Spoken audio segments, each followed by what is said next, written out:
বিসমিল্লাহির রহমানির রহিম। আসসালামু আলাইকুম। আমরা প্রথমে প্যাকেট কেটে বীজটাকে বাহির করে রোদে রাখবো 1 ঘন্টা। এরপরে বীজটাকে ঠান্ডা করব 1 ঘন্টা। এরপরে বীজটাকে পানিতে ভিজিয়ে রাখবো 12 ঘন্টা।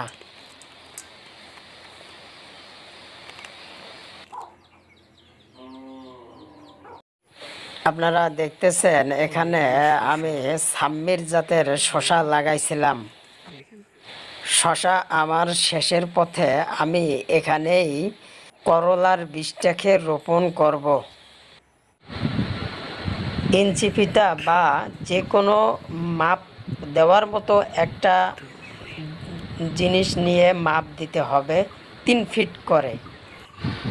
মাপ দেওয়া হয়ে গেলে আমরা মালচিং পেপারটাকে যে কোনো একটা জিনিস, যে কোনো একটা অস্ত্র দিয়ে কেটে মাঝখানটা গোল করে নেব এভাবে।